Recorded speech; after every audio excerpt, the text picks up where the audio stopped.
कहा था कि नहीं, होम मिनिस्टर मुझे फोन करेगा कि आप आइए। मैं गया और उसमें उनके सामने हम बात किए, बोले।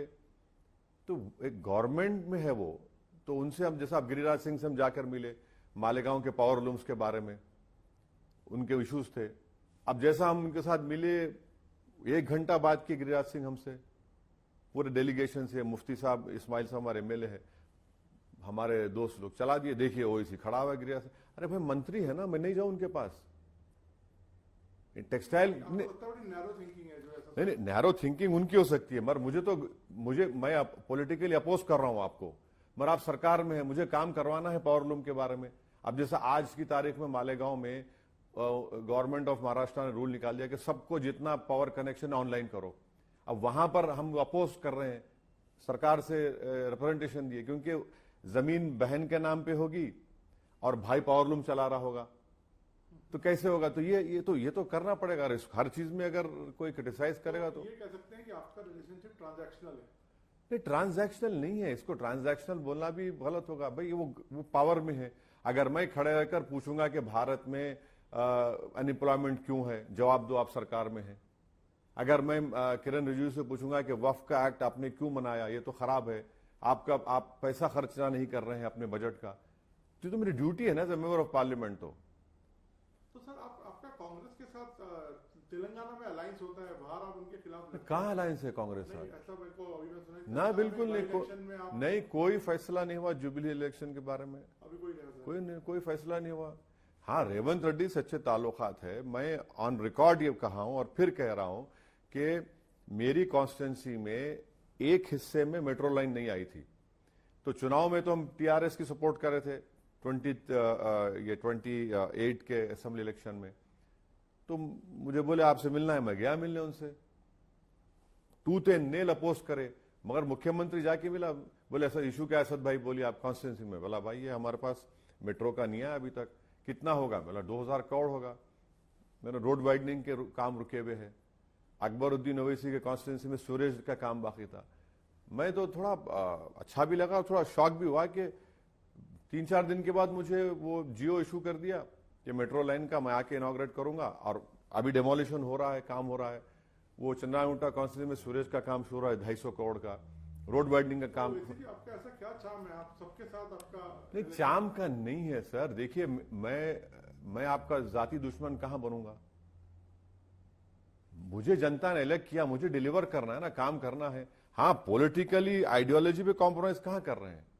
ना बीजेपी से कर रहे हैं, ना किसी से करेंगे इंशाल्लाह। ऑपरेशन सिंदूर के बाद जो आपको डेलीगेशन में भेजा गया, आपके कई बयान बहुत ही स्ट्रांग बयान थे पाकिस्तान के खिलाफ भी, और आपने जो पोजीशनिंग की उसको बहुत अप्रिशिएट लोगों ने भी किया।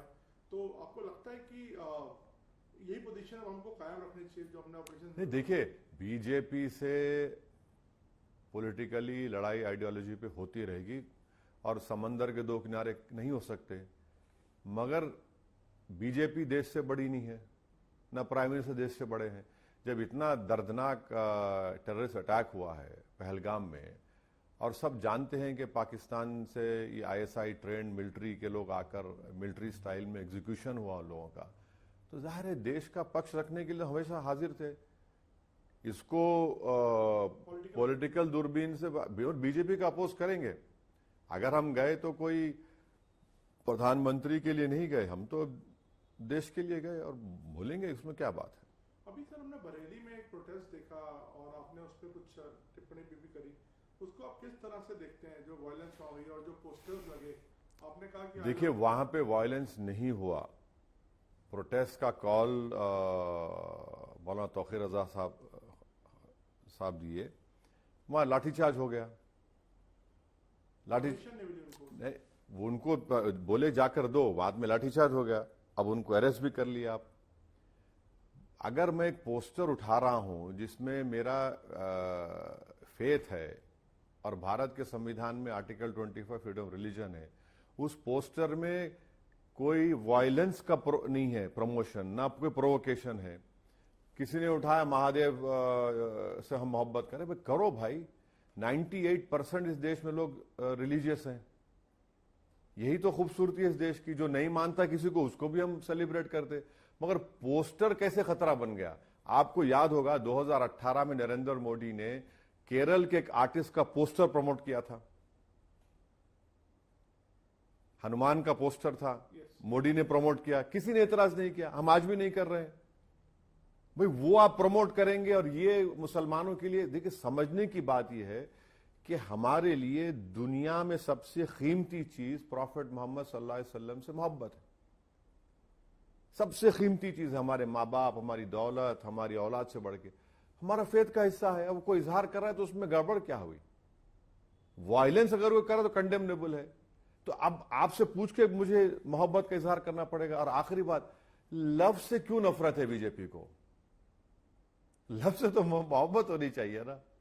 आपको याद होगा मुगल आजम का वो गाना, वो हम तो भी याद आ रहा है, क्या है वो, जिंदाबाद जिंदाबाद मोहब्बत जिंदाबाद। इसको बिठा के सुनाना पड़ेगा इन लोगों को, भाई देखो तो मोहब्बत से, इन लोगों को मोहब्बत से नफरत क्यों है? मोहब्बत से तो भाई, अरे इसमें क्या प्रोवोकेशन है, समझ नहीं, हमको समझ में नहीं आ रहा। तो वो एक्शन आपके हिसाब से ठीक नहीं था? बिल्कुल गलत था। बरेली में जो हुआ बिल्कुल गलत था। हम तो यूपी गवर्नमेंट से डिमांड करेंगे कि जितने लोगों को अरेस्ट करे उनको छोड़िए। अरे अच्छा मैसेज नहीं जा रहा, देश में भी नहीं, बाहर फॉरेन कंट्रीज में सही नहीं जा रहा। सर, ये जो बार बार बोला जाता है कि वोट चोरी हो रहा है और ये गद्दी छोड़ो, इस पे इंडोर्स करते हैं इस चीज को, कि इस तरह के बयान को? देखिए, राहुल गांधी ऐसे बाहर जाके स्टेटमेंट्स देते हैं। देखिए मैं राहुल गांधी या उनकी पार्टी के ताल्लुक से नहीं बोल सकता, उनके काबिल लोग हैं। मेरा मानना यह है कि अगर मुझे बीजेपी को हराना है, बीजेपी जिस तरह से चुनाव लड़ती है ना, 24 घंटे ये लोग काम करते हैं, हमारा काम ये होना चाहिए कि हम उनकी हर चीज को चेक करते रहें, हर चीज को। 2009 में या 2014 में एक वोटर लिस्ट में ऐसे ही हो गया था मेरे कॉन्स्टिट्यूंसी में। हम लोग जाकर, उस वक्त सीओ भनवरलाल साहब थे, आज दुनिया में नहीं है वो, उनको जाके बताए, हम प्रूफ बताए, तो बोले देखिए अब मेरे पास तो उस जमाने में, बोले मैं कुछ नहीं कर सकता, अब ये आ गई है, आप लोग देख लीजिए। तो हमको जहां जहां ऐसा डबल एंट्री हुई थी, हम लोग पोलिंग एजेंट्स को बिठाकर उसको चैलेंज किए। तो 1 घंटे के बाद वो लोग आना बंद कर दिए, वो लोग जिसके वो थे। तो ये देखिए, आप बीजेपी से मुकाबला कर रहे हैं, एक फॉर्मिडेबल पॉलिटिकल अपोनेंट है, आप ब्लिंक करेंगे, ये लोग अपना काम करेंगे, तो जाहिर है हमको तो अलर्ट रहना चाहिए और वोटर लिस्ट को चेक करना चाहिए, नाम चेक करना चाहिए, गलत आए करेक्ट करिए। माने आपको ऑन टोज रहकर काम करने की जरूरत है। सर, 26/11 पर पी चिदम्बरम का एक बयान अभी हमने सुना हाल में। उन्होंने कहा कि हम तो हमला करना चाहते थे लेकिन सरकार पीछे हट गई, एमईए ने बोल दिया, या किसी का व्यू कुछ ऐसा आ गया कि नहीं, अमेरिकन दबाव आ गया। तो इसको आप किस तरह से देखते हैं? क्योंकि मैं इसलिए सवाल आपसे पूछ रहा हूँ क्योंकि आपने एक स्ट्रॉन्ग पोजीशन ली है अभी हाल में, जो सिंदूर हमने ऑपरेशन किया, तो इसको आप किस कॉन्टेक्स्ट में देखते हैं? अब वो देखिए, चिदम्बरम साहब वो लिखे हैं, उस वक्त की गवर्नमेंट की स्ट्रेटेजी कुछ और थी, आज की स्ट्रेटेजी कुछ और है। तो अब वो तो रूलिंग पार्टी थे, तो उस पार्टी को सब्सटेंशिएट करना चाहिए। जो ऑपरेशन सिंदूर हो, हम तो उसे सपोर्ट करें, और हम ये भी मानते हैं कि पाकिस्तान की आर्मी, पाकिस्तान की आईएसआई से अगर हम उम्मीद कर रहे हैं कि एक ऑपरेशन सिंदूर करने के बाद ये लोग हिमाकत नहीं करेंगे, तो ये गलती कर रहे हैं। ये लोग हिमाकत करेंगे दोबारा, आज नहीं तो कल फिर, तो इस पर हमको अलर्ट रहने की जरूरत है। सर, अभी मैं थोड़ा सा इंटरनेशनल इश्यूज पे आता हूँ क्योंकि आप उस पर काफी चर्चा करते हैं। ये पैलेस्टीन का और हमास का जो अभी इजराइल और हमास का जो रिसेंट सीज फायर हुआ है, इसको आप किस तरह से देखते हैं? आपको लगता है लॉन्ग टर्म रहेगा, और आपका व्यू क्या है इस पर? नहीं, एक बात जो एक्सपर्ट्स जो लिख रहे हैं कि ठीक है सीज फायर रुकना चाहिए, 65,000 लोग वहां पर फलस्तीनी मारे गए, जेनोसाइड उनका हो रहा है, जिसमें से 20,000 बच्चे हैं, 15 से करीब खवातीन हैं, महिलाएं हैं, 12-13 लाख जनता के घर बर्बाद हो चुके हैं। मगर ये बताइए कि ये टोनी ब्लेयर क्या करेगा उसमें, जिसके हाथ खुद खून से रंगे हुए हैं? और ये बोर्ड बनेगा, उसमें ट्रम्प क्या करेगा? पैलेस्टीन अथॉरिटी कहाँ है वहां पर? और फिर इसमें कोई 20 पॉइंट्स जो, उसमें कोई क्लैरिटी नहीं है कि इजराइल की आर्मी जो जेनोसाइड कर रही है वो कहां जाकर रुकेगी, और फिर पैलेस्टीनियन स्टेट का क्या होगा? तो ये तो हमको लगता है कि रियल एस्टेट प्रोजेक्ट की तरह ये लोग काम कर रहे हैं वहां पर। मगर अब ठीक है, ये तो सीजफायर रुका है, मगर जो जेनोसाइड कर उनसे क्या होगा? उनको कोई सजा मिलेगी नहीं मिलेगी?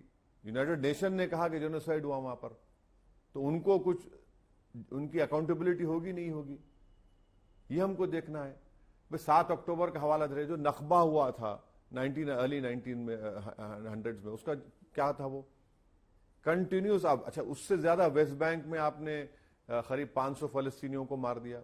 और सबसे तकलीफ दे बात यह है कि भारत के प्रधानमंत्री ने नेतन्याहू की लीडरशिप की तारीफ की। कैसे तारीफ करेंगे जिसके खिलाफ international criminal court of justice ICCJ का वारंट है? प्राइम मिनिस्टर क्यों तारीफ कर रहे हैं? वो तो जेनोसाइड है, जेनोसाइड रजीम है वो पूरी। और ये बार बार जो बीजेपी प्रमोट करे इजराइल हमारी मदद करता, कोई मदद नहीं करता, हम पैसे देके लेते हैं उनसे, फ्री में कोई नहीं देता। फ्री में कोई देता है क्या? बताइए आप, कोई नहीं देता है। बट एक जेनोसाइड रजीम है, 65,000 लोगों को उन्होंने मार दिया वहां पर, कुछ बचा ही नहीं वहां पर। आपको मालूम नवीन साहब कि अब उसका जो डेब्रिस उठाने के लिए, सिर्फ डेब्रिस 5 साल लगेंगे, 5 years। 65,000 तो मर गए, अब उसके नीचे कितने लाशें निकलेंगी या हड्डियां निकलेंगी किसी को पता नहीं है। तो basically you are opposing this, नहीं, यू आर नॉट क्लियर। नहीं, सवाल अपोज का नहीं है, सवाल यह है कि कोई क्लैरिटी नहीं है। वेस्टर्न पावर्स क्या करेंगे? आप ही तो क्रिएट किए, बालफोर डिक्लेरेशन से तो आपने सब तमाशा किया, आप ही नहीं किया। और यूएस तो कंप्लीटली ब्लेटेंटली अंधा बन जाता है इसराइल के मामले में। अभी इंडिया ने अफगानिस्तान के साथ संबंध अपने थोड़े बेहतर किए। कल यहाँ पे इनके फॉरेन मिनिस्टर थे, आज वो देवबंद में है। हमारी कुछ पार्शियल रिस्टोरेशन ऑफ एम्बेसी हुआ है, तो इसको किस तरह से आप देखते हैं? नहीं, मैं तो वेलकम करूंगा इसको। मैं तो 2016 में पार्लियामेंट में खड़े होकर कहा था कि तालिबान आएगा, आप बात करिए। जब कई मीडिया के लोग, पॉलिटिकल बीजेपी के लोग गाली दिए मुझे, ये देखो तालिबान की बात कर रहा है। मेरी स्पीच है, मैं आपको बताऊंगा इंटरव्यू कर 16। मैंने कहा बात करिए उनसे, क्योंकि हम देखिए हमारे लिए बहुत, ये छाबा रिपोर्ट बना हमारे लिए बहुत जरूरी है, जो ईरान में हम बना रहे, उससे हम अफगानिस्तान में जाएंगे। हम कैसे इन्फ्लुएंस छोड़ देंगे उस इलाके का चीन और पाकिस्तान के लिए? लेकिन कुछ खामियां उनकी भी है ना, जिससे वुमेन राइट्स और सबको लेकर। अरे सर, खामियां सब में है ना। कहां खामियां? आप खामियों को देखेंगे या आप उस स्पेस को छोड़ देंगे? आप कौन होते भाई? आपके घर में क्या हो रहा आप देख लेना, आपके घर में जो होगा वो आप देखेंगे। मैं, मुझे क्या करना है उससे? मुझे ये देखना है कि मैं उस जगह ना खो दूं। वो यहां पर उनका फॉरेन मिनिस्टर है और पाकिस्तान की एयरफोर्स ने बमबारी कर दी वहां पर। आप देख रहे कैसा हो रहा है। चीन अफगानिस्तान, पाकिस्तान और बांग्लादेश को बुलाकर मीटिंग किया। ये सही है कि हमारे लिए पूरा डिप्लोमेटिक रिलेशनशिप हमारे एस्टैब्लिश होनी चाहिए। देश की सिक्योरिटी और जियो पॉलिटिक्स के लिए हमारा वहां पर है ना बहुत जरूरी है। वेलकम मूव है। बिल्कुल, मैं तो कहूंगा फुल फ्लेज डिप्लोमेटिक रिलेशन होनी चाहिए। और जब तालिबान आया तो तालिबान ने इंडिया से कहा कि आप जो मेडिकल फील्ड में एड दे रहे हैं उसको जारी रखिए, बंद मत करिए प्लीज। एंड आई थिंक बंद किया भी नहीं। बंद नहीं किया हमने। और अफगानिस्तान में हमारा बहुत बड़ा इन्वेस्टमेंट है। जो पहली की रेजिम थी, हम तो 5-6 हजार लोगों को ट्रेन किए, यहां पर पढ़ाई लिखाई, वो अलग बात है। रोड्स बनाई हैं, नहीं, पार्लियामेंट सब बहुत किया है। तो हमारा वहां और जो गुडविल इंडियंस की है वहां पर, सिख लोग वहां पर, पूरा जो फॉरेन एक्सचेंज उनके हाथ में है। तो ये सब चीजें हमारे हमको देखना पड़ेगा ना। तो ये हम कैसे छोड़ेंगे अफगानिस्तान को? एक और मुद्दा सर, टैरिफ का जो चल रहा है, आपको लगता है कि जो हमारी पोजीशनिंग है वो अच्छी है? हम लोग कहाँ अच्छी है, कहाँ अच्छी है? ये तो सरकार की नाकामी है, बिल्कुल नाकामी है। आप देखिए, हमारा 35,000 करोड़ का मोटर पार्ट्स का एक्सपोर्ट होता है, आधा वो ठप हो गया। सूरत में आप मालूम करवा लीजिए, लेबर इंटेंसिव प्रोग्राम है, उसमें लेबर की नौकरी जा रही है। तमिलनाडु में रेडीमेड गारमेंट्स का बहुत बड़ा सेंटर है, उनको नुकसान पहुंच रहा है। तो हमको तो तकलीफ हो रही है उससे। बट सरकार का कहना है कि हम झुकेंगे नहीं, अपने इंटरेस्ट को नहीं, ठीक है, मगर इससे तो ये इनके टैरिफ से हमारी इंडस्ट्रीज को तो नुकसान पहुंच रहा है, इससे कोई डिनाई नहीं कर सकता। और गवर्नमेंट का काम यह है कि उनको रिलीफ दे, उनको कुछ करे, बताएं आप कैसा करेंगे। चाहे कुछ जो भी टेक्निकल जो टर्म है कि वो अपना सामान भारत में बेच सकते हैं क्या, जो भी है, जो स्पेशल इकोनॉमिक जोन में है, जैसा भी है, तो सरकार को सोचना चाहिए। तो मैं आखिरी में आता हूं सर, आपकी स्पीचेस को पूरा देश देखता है, बड़े इफेक्ट बेस्ड स्पीचेस होती हैं पार्लियामेंट में, जी तो क्या अब आप किस सब्जेक्ट पर अब आगे काम कर रहे हैं, लोग जानना चाहते हैं। नहीं, हर सब्जेक्ट पे बोलना हमने तो वक्त पे पोजीशनिंग की, वन नेशन वन इलेक्शन पे पोजीशनिंग की। नहीं, अब नवीन साहब जो इशू आएगा तो उस पर तो आप लोग तो उस पर बोलना ही पड़ेगा, तो उसमें कोई आप तो अगर नहीं मालूम तो जानकार लोगों से पूछ लीजिए, बोलते रहिए।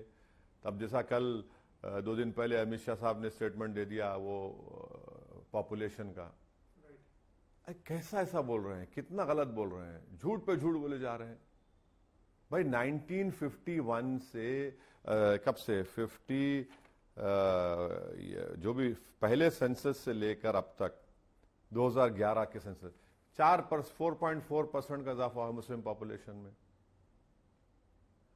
आपको मैं अमित शाह की जबान में क्रोनोलॉजी समझिए, पहले क्या बोले, क्रोनोलॉजी समझिए। अमित शाह क्या बोले, ये दीमक है, दीमक है। उससे पहले मोदी जी क्या बोले, मैं ये कैंप खोलूंगा आबादी बढ़ाने के लिए, सीएम थे। फिर मोहन भागवत बोले कि पॉपुलेशन बहुत बढ़ रहा है एक समुदाय का। फिर बाद में योगी आदित्यनाथ बोले कि मूल निवासी पॉपुलेशन गिर रहा है। हाँ, अब क्या बोल रहे हैं, 3 बच्चे पैदा करो आप।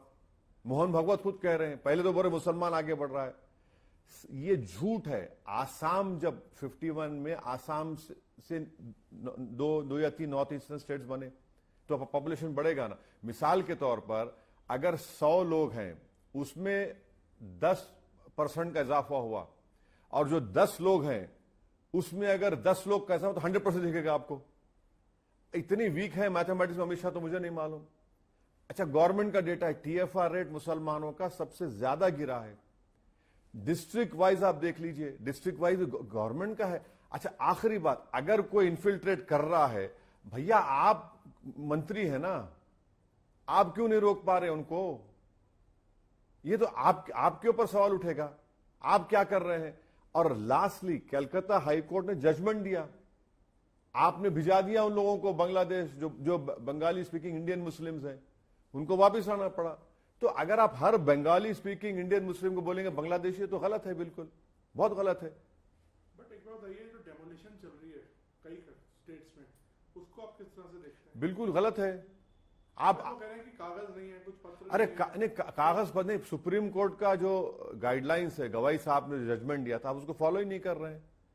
आप बुलडोजर लगा रहे, नहीं पत्थर फेंके, कुछ दंगा हुआ, पकड़े उन लोग, सबका घर तोड़ दिया। ये तो पनिशमेंट है। ये तो कोर्ट का काम है, और आप उसको सजा दिलाइए ना।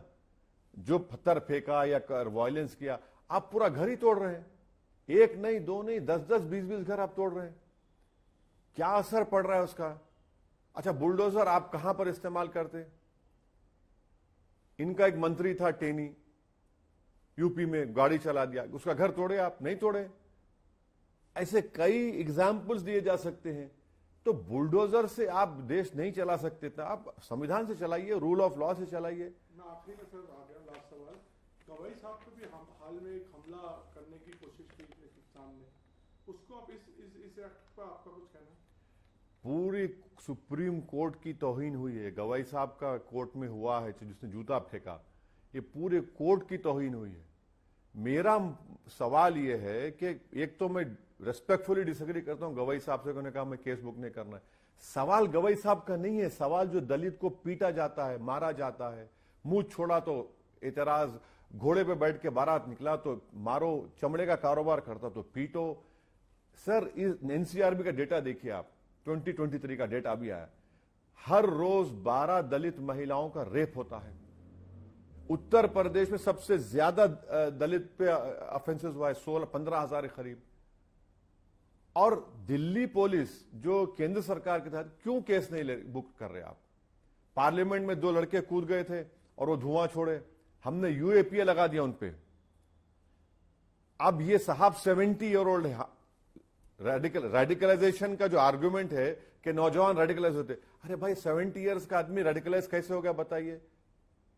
क्या लिख रहा है? नारा लगा रहा है कि सनातन धर्म के खिलाफ भारत में इसको माना नहीं जाएगा। अरे तू होता कौन है भाई? बाबरी मस्जिद का डेमोलिशन हुआ 92 में, एक आदमी का कन्विक्शन नहीं हुआ।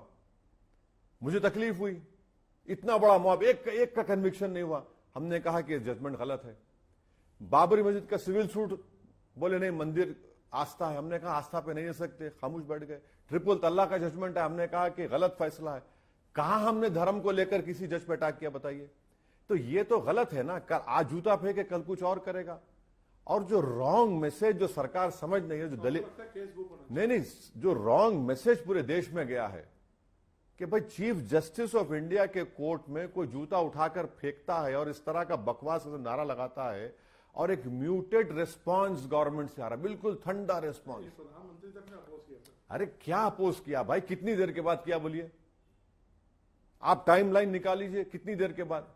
अरे नहीं, को अरे हाईएस्ट लेवल पे होता तो दिल्ली पुलिस क्या कर रही है बताइए आप? अच्छा, अगर उसका नाम कुछ किशोर नहीं होता, असद होता, तो क्या करते अब तक? नहीं, ये फैक्ट। नवीन साहब आप नहीं बोलना चाह रहे, मगर फैक्ट है। बिल्कुल नहीं, बिल्कुल, अरे बिल्कुल फैक्ट है सर, बिल्कुल फैक्ट है, बिल्कुल फैक्ट है। ये कास्टिज्म है, ये कम्युनलिज्म है। इसमें क्या है बताइए?